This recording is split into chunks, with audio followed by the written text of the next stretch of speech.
তোমরা কথা তো জানি না, আমার মাইন্ডে যে জিনিসটা সব থেকে প্রথম হয় এটা হলো বোর্ড এক্সাম। মানে বোর্ড এক্সামের আগে আমার যেরকম প্রেশার আসতো, এরকম প্রেশার আমার সকালে টয়লেটে যাওয়ার আগে হয় না।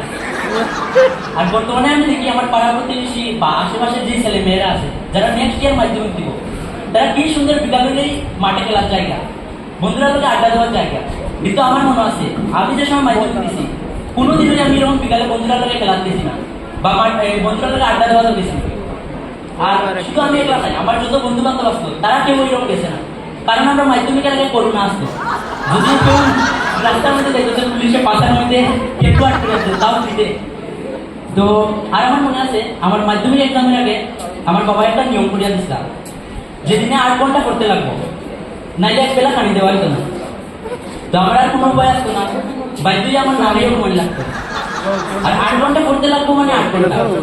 আমি বাবারে কত রিকোয়েস্ট করতাম যে বাবা আমি তো 7 ঘন্টা 45 মিনিট কম করছি মাত্র, তবু বাবা মানতো না।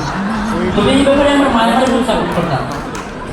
মায়ের সবসময় বাবার লোকে আমার ঝগড়া করতাম যে এটা কিরকমের নিয়ম, যে 8 ঘন্টা না করলে এক বেলা কাটি দেওয়া হতো না, এটাতে বাড়িয়া 2-3 বেলা করা যায় না।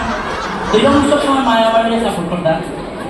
আর মাধ্যমিকের আগে কিন্তু সবের পড়াশোনার রুটিন কিন্তু আলাদা আলাদা, কেউ সকালে পড়তে ভালো পায়, কেউ বিকালে পড়তে ভালো পায়, আবার কেউ রাত্রে পড়তে ভালো পায়। কিন্তু আমারটা একটু ব্যতিক্রম আসতো, যেহেতু আমি সারাদিন ঘুমাইতাম এদিকে আমার রাত্রে খুব টায়ার্ড দিতাম, আবার আমার রাত্রে টায়ার্ড হয়ে ঘুমাই লাগতো। আর দেখো তোমরা মাধ্যমিক এক্সামের আগে তোমরা ছবি দেখবা তোমরা পাড়ার মধ্যে এরকম একজন কাকু থাকবো যে কাকুর নিজের সন্তান থেকে তোমরা সুগানি বেশি, যে তোমরা কবে মাধ্যমিক দিবাই, মাধ্যমিকটা কত পাইবাই, তারপরে কার সাথে ঘুরে যেতেছ। তো আমার পাড়ার মধ্যে এরকম একজন কাকু আসতো, কাকুর নাম আসতো লজেন ঘোষ। কাকু কাকুকে লইব খাইতে কিন্তু ভালো খাইতে সবাই লজেন জুস ডাকতো। তো একদিন লজেন জুস কাকু হয়েছেন আমরা বাড়ি, আমি টেবিলে হইয়া পড়তাছি, কাকু আমার জিজ্ঞাই রাখি তারে কোন ক্লাসে পড়ো। তা আমি কাকু 7-এ পড়ি। কাকু শেষ তো আর বেশি সময় নাই, তো আজের বেশি সময় নাই, সময় হয়ে গেছে। তো আমি মনে হচ্ছে কাকুর মনে হয় ক্যান্সার হয়ে গেছে। আমি আরো মনে হচ্ছে কাকুরা তো বেশি সময় নাই, আমি পরে সবাই ডাকিয়ে দিচ্ছি মা বাবা কাকুর ক্যান্সার হয়ে গেছে। কাকু আমার এমন একটা কুদাম পাচ্ছে আর 3 বছর পরে তোর মাধ্যমিক। কাকু যদি কথাটা আমার কুদান আছে 3 বছর পরে আমার মাধ্যমিক, আমি আজকে পর্যন্ত মাধ্যমিক দিলাম না। আর তবে এই কাকুর কাছ থেকে আমি জীবনে অনেক কিছু শিখছি। মানে আমি তখন ছোট দিকে দেখাইলাম কাকুর জীবনে সবসময় মাথা উঁচু করে বাঁচো, সবসময় মাথা উঁচু করে থাকো। তো আমি ছোট দিকে কাকুরের দিকে মাথা উঁচু করে বাঁচতে শিখছি। আজকে আমার মাথা উঁচু করে বাঁচার 19 বছর হয়েছে। কিন্তু আমি রিসেন্টলি জানতে পারছি কাকুর সমাজের মধ্যে মাথা উঁচু করে বাঁচতা না, টাইম বিমল খাইতা, এদিকে সবসময় মাথা উঁচু করে চলতা, মাথা নিচু করলে মুখ থেকে বিমলের ঠিক করে দিত। আর এদিকে আমি মাথা উঁচু করে থাকতে থাকতে আমার কারো বদনাই গেছে, গা ঘুরে দিলে পুরো শরীর ঘুরাইতে লাগে। তো রোজেন্দ্র কাকুরে একটু আমরা সাইডে রাখি এবং কথা বললে কিছু বন্ধুরা নিয়ে। তো আমার একটা বন্ধু আসতো স্কুল জীবনে, রকি, এর বাড়ি আমার বাড়ির লোকেই আসতো। তো আমি প্রত্যেকদিন সকালে ঘুম থেকে উঠতে দেখতাম প্রত্যেকদিন এর জানলাটা বন্ধ করে খুললে একটা গান লাগাইতো, মেরে সামনে वाली खिड़की में एक चांद का टुकड़ा रहता है। কিন্তু এর পর জানলাটা ঠিক সামনে শুয়োরের পর আসতো, এর মধ্যে ছোট ছোট 2টা শুয়োর আসতো। যেমন গানটি শুয়োরকে ইন্ডিকেট করে লাগাইতো না, কাট লাগাইতো তার মেয়ে গেল। अफसोस है कि वो मुझसे कुछ उखड़ा उखड़ा रहता है। শুয়োরের যদি দিলে কম ছিল ওটা জানলা দিয়ে এর মধ্যে নেই, যেটা শুয়োরের দিন বাড়া দেবে না, শুয়োরটা উকড়া উকড়া থাকবো।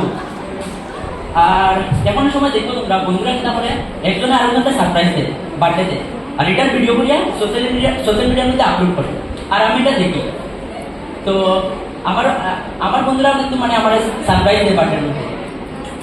সোশ্যাল মিডিয়ার মধ্যে দেখি আমরা কিনা দেখি মানে একটা বন্ধু চোখ দুটা বাইন্দা তারপরে একটা অন্ধকার রুমে দেওয়া যায়, যে রুমের মধ্যে আগে থেকে সব অ্যারেঞ্জমেন্ট করা থাকে, আগের থেকে সব বন্ধু বান্ধব অপেক্ষা করে, তারপরে এই রুমের মধ্যে যাওয়ার পরে হঠাৎ করে লাইট জ্বালাইয়া দেওয়া হয়, তারপরে কি একটা গান পাতে হ্যাপি বার্থডে টু ইউ।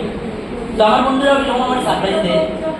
তো আমার বন্ধুরার মধ্যে আমার গত 2 বছর আগে এরকমই সারপ্রাইজ দিচ্ছিল, তারা মানে আমার বার্থডের দিন টাকা খরচ করার লেগে কোনোদিনও কিছু কোনোদিনও না, মানে যত টাকা লাগে তত টাকা খরচ করে, কারণ টাকা আমি দিই। আর তবে টাকা দিয়েছেন আমি কিন্তু দেই এরকম না যে তারা আমার প্রেশারাইজ করে টাকা নেয়, তারা কোনোদিনই আমার জোর বা প্রেশারাইজ করে না, তারা মারিয়া বাড়িয়া ছিনিয়ে নেয়। তবে টাকা দেন নেই সেলিব্রেশন সেই একদম টপ লেভেলের করে, সেলিব্রেশন মানে একদম মন ছুঁয়ে যায় দেখি। তো এরকমই সেলিব্রেশন করছিল আমার বার্থডের মধ্যে।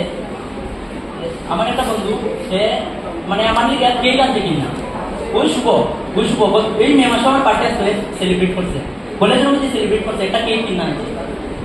কেক কিনা আনার পরে ভালো কথা সেলিব্রেট করছে। আমি অনেক খুশি হয়েছি যে আমি এরকম একটা বন্ধু পাইছি আমার বার্থডে সেলিব্রেশন করতে। তবে আমার বার্থডে পরের দিন বাড়িতে আসলাম, ফেসবুকের মধ্যে ভিডিও দেখতেছি, হঠাৎ করে আমার সামনে একটা নিউজ আছে।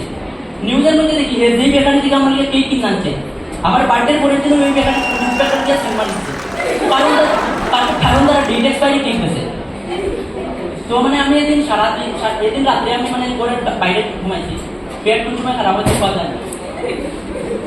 তবে আর দেখো তোমরা তোমার বার্থডে দিন ফেসবুকের টাইম লাইন দেখবা একবার একদম ফুল আছে, মানে যে তোমার সারা জীবন কথা হয় না, যে বন্ধু তোমার সারা জীবন গালিগালাজ করে, সেও তোমার ফেসবুকের মধ্যে উইশ করবো।